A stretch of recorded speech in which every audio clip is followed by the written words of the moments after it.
지난 시간 다니엘을 살펴보며 자신을 괴롭히며 죽이려는 사람들이라도 탓하거나 그들의 잘못을 들추지 않는 선을 말씀드렸습니다.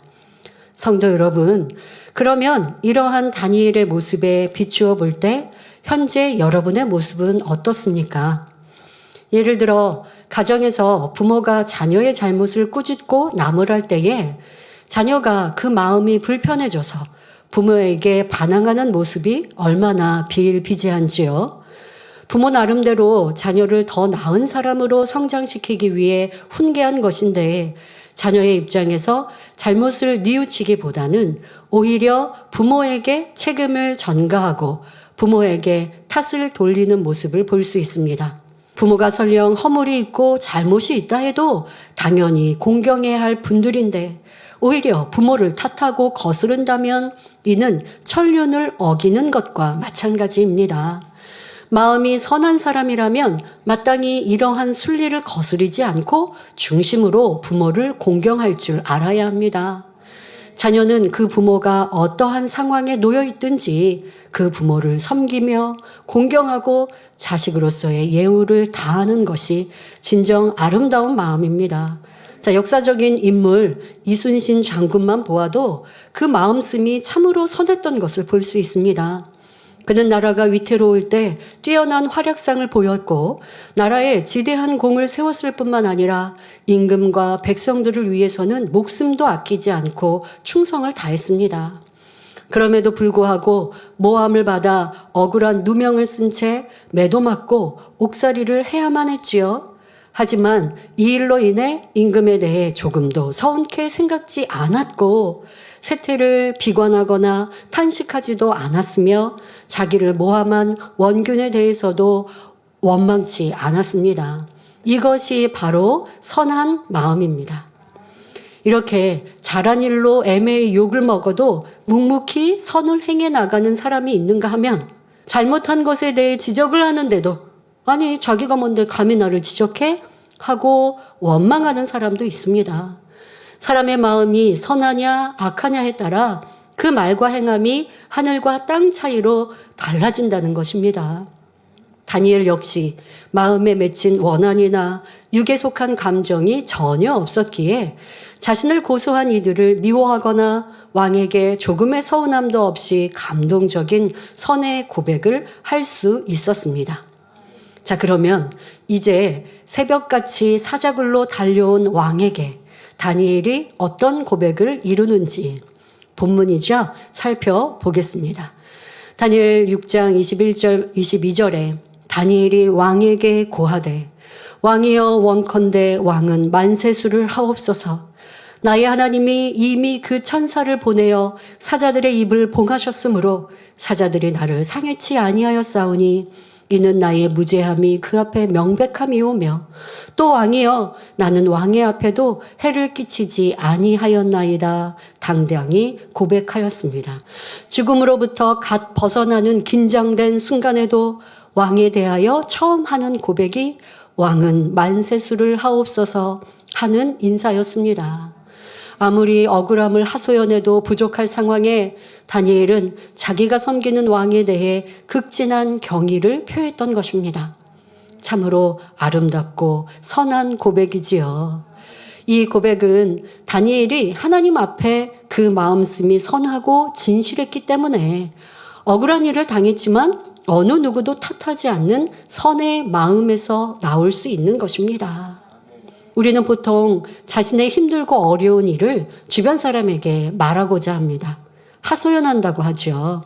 그러나 그 마음에 선이 가득하면 상대방을 조금 더 힘들게 하고 싶지 않기 때문에 좋지 않은 얘기는 하지 않습니다.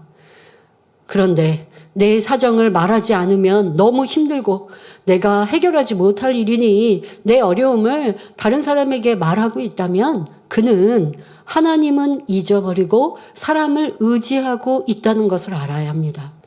그러나 다니엘은 어떠했습니까? 사자굴에 들어가기 전에도 왕에게 자신의 상황을 해결해달라고 말하지 않았습니다. 살아난 후에도 자신의 입장을 설명하여 왕을 힘들게 하지도 않았고 자신을 괴롭힌 이들에 대해 말하지도 않습니다. 처음부터 끝까지 오직 하나님만 의지하였지요. 다니엘은 하나님의 선으로 가득했을 뿐만 아니라 하나님의 기뻐하심에 이르렀던 것입니다. 이렇게 전지전능하신 하나님을 온전히 의뢰하는 믿음이 있으니 한낱 사자를 두려워할 하등의 이유가 없었습니다. 성도 여러분, 우리는 누구든지 이러한 믿음을 갖기 원하고 다니엘처럼 전폭적으로 하나님만을 의뢰하길 바라지만 실상은 그러한 믿음을 내보이지 못하는 것입니다. 그럼 그 이유는 무엇일까요? 바로 죄 때문이죠. 내게 죄가 없다면 아무리 극한 상황에 처한다 할지라도 어떠한 죽음에 대한 공포나 두려움 또는 근심, 걱정, 불안, 초조함이 오지 않을 것입니다. 왜냐하면 전지전능하신 하나님께서 언제나 나를 보고 계신다는 것을 믿고 내가 혹 시험을 만난다 해도 시험 당할 즈음에 피할 길을 주실 것을 믿기 때문이지요. 더 나아가 설령 불이익이 온다 해도 결국에는 하나님께서 합력하여 선을 이루어 주시고 축복된 길로 인도해 주실 것을 100% 믿기 때문입니다. 요한일서 3장 21절 22절에 만일 우리 마음이 우리를 책망할 것이 없으면 하나님 앞에서 담대함을 얻고 무엇이든지 구하는 바를 그에게 받는다는 말씀과 같이 내게 죄가 없으면 죽음 앞에서도 무엇이나 구할 수 있는 당당한 믿음이 임하는 것입니다. 이렇게 다니엘이 살아있음을 확인한 왕은 기뻐하며 다니엘을 굴에서 올리라 명하고 이제 다니엘을 참소한 무리들을 그 처자들, 아내와 자식들과 함께 사자굴에 던져 넣도록 명령했습니다. 다니엘서 6장 24절에 보면 그들이 굴 밑에 닿기도 전에 사자가 그들을 움켜서 그 뼈까지 부서뜨렸다 기록하고 있습니다. 성도 여러분, 무엇을 깨우칠 수 있습니까? 죄가 있는 사람은 결국 부서지고 깨어지며 망하게 되지만 죄가 없는 사람은 다니엘처럼 죽음이라도 그를 피해간다는 사실입니다. 이뿐만 아니라 의인은 죽음의 위협에도 조금도 상해치 않도록 각종 어려움과 장애물이 물러갈 수밖에 없다는 것입니다. 다니엘은 죄가 없었기에 하나님께서 죽음도 비껴가게 하실 뿐만 아니라 그 몸이 조금도 상하지 않게 지킴을 받은 것입니다. 그렇기 때문에 다니엘은 왕에게도 해를 끼치지 아니하였나이다 라고 당당히 고백할 수 있었던 것이지요. 자, 이러한 모든 것들을 다리오 왕이 이 과정들을 다 보았습니다. 자, 그러니 이제 온 땅에 있는 모든 백성과 나라들과 각 방언하는 자들에게 조서를 내려서 하나님의 영광을 선포하기에 이릅니다. 다니엘서 6장 26절 27절에 내가 이제 조서를 내리노라.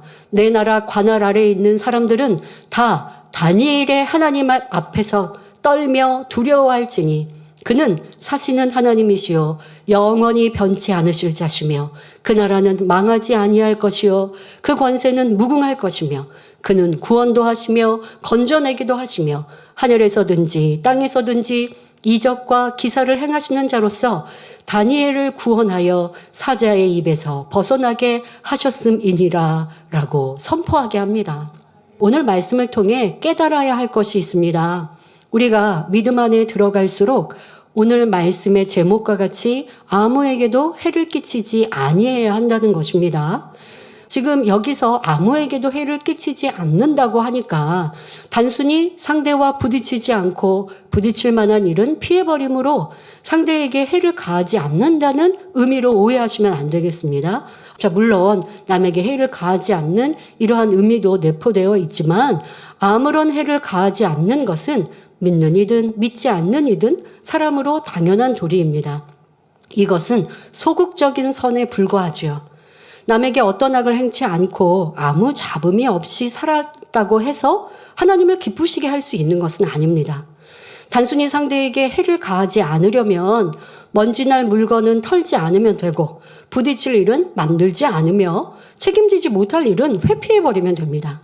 그러나 다니엘이 이러한 소극적인 선에 머물러 있었다면 어떻게 한 나라에 인정받는 총리가 되었겠고 하나님의 지극한 사랑을 받았겠습니까?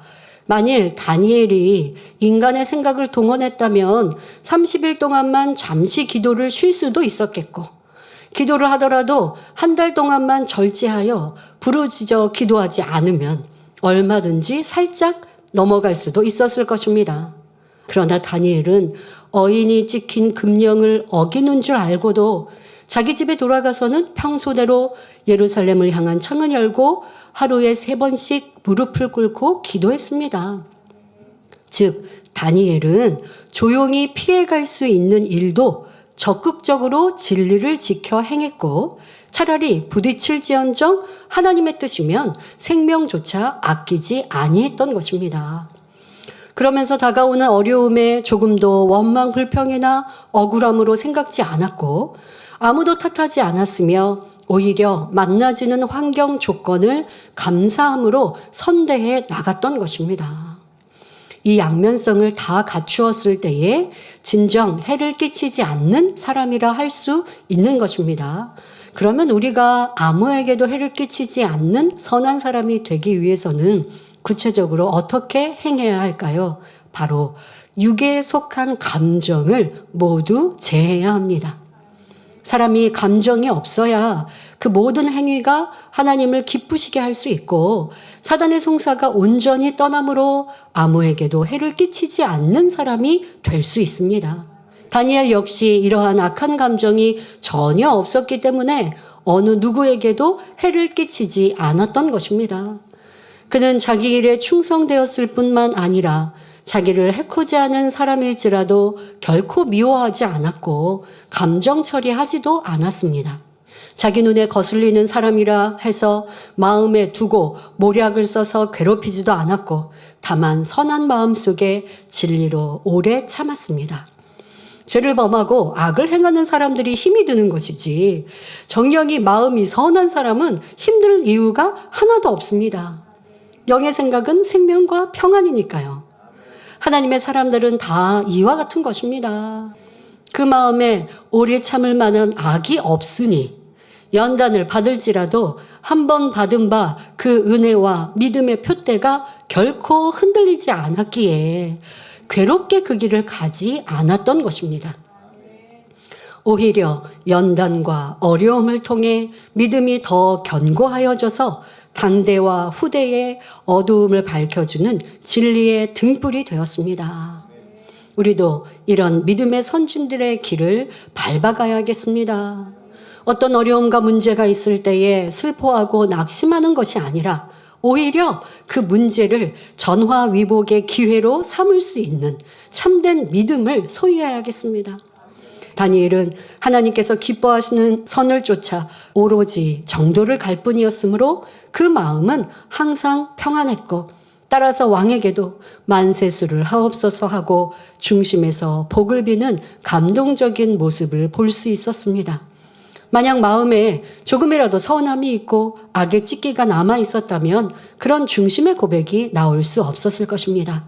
우리가 영을 사모하며 큰 믿음 갖기를 바란다면 육에 속한 감정을 제함으로 어떤 상황에서도 어느 누구에게든지 해를 끼치지 않아야 합니다. 그러므로 우리 모든 성도님들은 갈라디아서 5장 24절에 그리스도 예수의 사람들은 육체와 함께 그 정과 욕심을 십자가에 못 박았느니라 하신 말씀처럼 정과 욕심을 십자가에 못 박아 버리고 육에 속한 감정을 모두 제하여 버리시기 바랍니다. 2시간에 걸쳐 다니엘을 통해 하나님의 선하시고 기뻐하시고 온전하신 뜻에 대해 살펴보았습니다. 다니엘은 억울한 죽음 앞에서도 다른 사람을 탓하거나 원망하지 아니했고, 오히려 아무에게도 해를 끼치지 않는 악이 없고 고운 마음을 지니고 있었습니다. 이러한 다니엘의 선한 마음이 하나님의 선하신 뜻에 해당됩니다. 우리가 아무리 하나님의 선하신 뜻을 알고 하나님께서 기뻐하시는 믿음이 있다 해도 행함이 없으면 그 믿음을 온전케 할 수 없습니다. 그러나 다니엘은 생명을 요구하는 죽음 앞에서도 끝까지 행함으로 그 믿음을 온전케 했습니다. 우리는 결코 다른 데로 탓을 돌리지 말아야 하겠습니다. 설령 내가 옳다 해도 내 부족함으로 돌리고 내 탓으로 여길 줄 아는 너그럽고 유덕한 마음을 지녀야 우리 하나님의 기뻐하심을 입을 수 있는 것입니다. 그러므로 오늘 말씀의 제목과 같이 아무에게도 해를 끼치지 않는 선한 마음과 아름다운 중심을 소유하심으로 하나님의 크신 은총을 입는 복된 성도님들이 되시기를 주님의 이름으로 축원합니다.